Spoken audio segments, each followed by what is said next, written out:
মাছের বদলে মাছের কাটা কিনে খেতে হচ্ছে। আরে এরপরে তো ৭৬-এর মরণদের চলে আসবে। ছাগলের মতো শুধু চিল্লাইলেই হয় না, যুদ্ধ ঘোষণা করবো। আরে ভারতের জনগণ মুতে দিলে বাংলাদেশ ভেসে যাবে। ভারত তো দূরের কথা, আমেরিকা আমাদের সাথে টিকবে না ইনশাআল্লাহ। আমরা বলছি 4 দিনের মধ্যে আমরা কলকাতা হোল করে নেব। सपना देखना अच्छी बात है, पर औकात से बाहर सपना देखना तो अच्छी बात नहीं है। ও এদেরকে তো আবার বাংলাতে বলতে হবে, কারণ এরা শুধু বাংলাকে গোটা ভারত ভেবে বসে আছে। তো যাই হোক, স্বপ্ন দেখা ভালো, কিন্তু অকাদের বাইরে স্বপ্ন দেখা এটা তো ভালো না।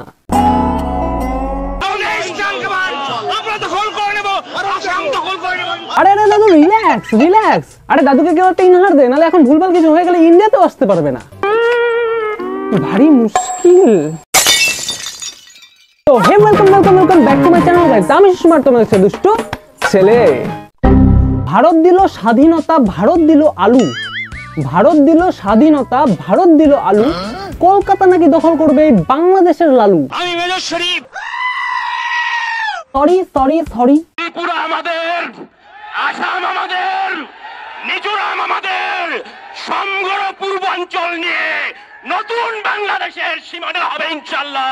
আচ্ছা, আমার শুধু একটাই প্রশ্ন, বাংলাদেশের কত নতুন হবে? সেই 1971 সালে বাংলাদেশ স্বাধীন হওয়ার পর থেকে এখনো পর্যন্ত নতুন হতে হতে হতে হতে এই কিছুদিন আগে বাংলাদেশ আবার স্বাধীন হলো। আর এমন স্বাধীন হলো বাংলাদেশের সাধারণ জনগণ আর এখন কিছু খেতে পাচ্ছে না। মাছের বদলে মাছের কাটা কিনে খেতে হচ্ছে। বাজারে মাছের কাটা সাজিয়ে রাখা হয়েছে পাত্রে, রান্না করে খাওয়ার জন্য কিনছে সাধারণ মানুষ। দুটো আলু 24 টাকা দিয়ে কিনতে হচ্ছে। দুইটা আলুর দাম কত? 24 টাকা আছে। 20 টাকা হয় নাই না? এই দুইটা আলু কিনলাম 24 টাকা দিয়া। তারপরেও এরা বলছে ত্রিপুরা আমাদের, আসাম আমাদের, মিজোরাম আমাদের, সমগ্র পূর্বাঞ্চল নিয়ে নতুন বাংলাদেশের সীমানা হবে ইনশাআল্লাহ। আরে এরপরে তো ৭৬-এর মরণদের চলে আসবে। আমি মেজর শরীফ, আমি বলে দিচ্ছি ভারতকে যে ট্রেনিং আমরা নিয়েছি, যে যুদ্ধ আমরা করেছি, আমরা শুধু 2 লক্ষ সৈনিক না, আমাদের সাথে 18 কোটি জনগণ আছে। আর এর সাথে যদি 30 লাখ ছাত্র জনতা যোগ হয়, তাহলে ভারত তো দূরের কথা, আমেরিকা আমাদের সাথে টিকবে না ইনশাআল্লাহ। হাসি পায় না?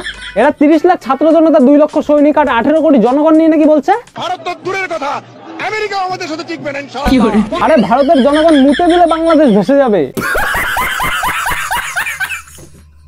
4 দিনের মধ্যে আমরা কলকাতা হোল করে নেব।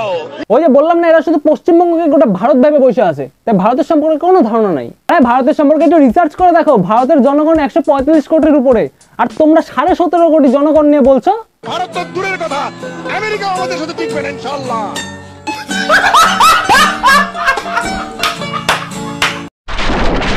আর ভালো কথা, ইনি জানি কি বলছিলেন? আমি মেজর শরীফ। হ্যাঁ হ্যাঁ, আপনি জানি কি বলছিলেন? 4 দিনের মধ্যে আমরা কলকাতা হোল করে নেব। আরে 4 দিনের জায়গাতে 10 দিন হয়ে গেল। কোথায় কোথায় আপনারা?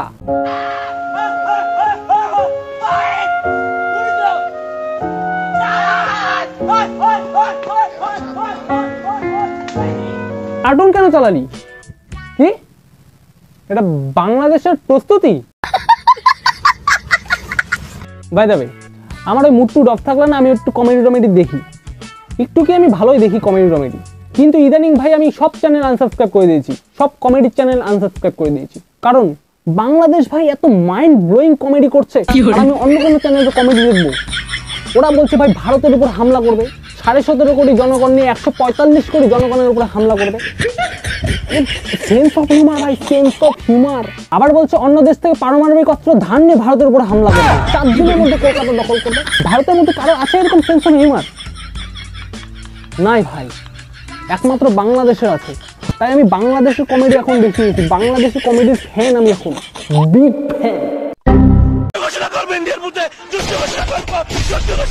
আরে ভাই, ইন্ডিয়ার বিরুদ্ধে যুদ্ধ ঘোষণা করতে গেলে একটু শিক্ষার দরকার আছে, যেটা তোদের মধ্যে নাই। ছাগলের মতো শুধু চিল্লাইলেই হয় না, যুদ্ধ ঘোষণা করবো। আরে ভাই ব্যাপারটা বোঝ আগে, শোন। ইন্ডিয়ার সেনা সংখ্যা জানিস 14.5 লক্ষ, তোদের 1,65,000। ইন্ডিয়ার ট্যাঙ্ক আছে 4,614টা, তোদের 320টা। ইন্ডিয়ার সাবমেরিন আছে 18টা, তোদের 2টা।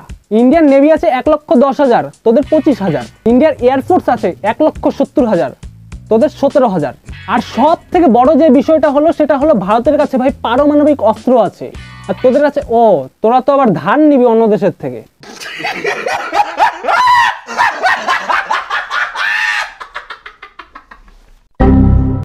আমরা বাংলাদেশ থেকে এই মুহূর্তে শুরু হয়ে গেছে সেনা অ্যাকশন, সেই ছবি ডান দিকে চলছে।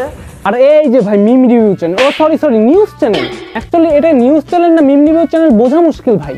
নিউজ চ্যানেল এখন বসে বসে মিম রিভিউ করছে, তাহলে আমরা কি করব? নিউজ পড়ে এই চ্যানেলের লোগোগুলো সরাই দিলে কেউ বলবে না ভাই এর নিউজ চ্যানেল। আরে ভাই তোরা নিউজ চ্যানেল, তোরা নিউজ দে, এগুলো কি ভাই মিম রিভিউ করছে।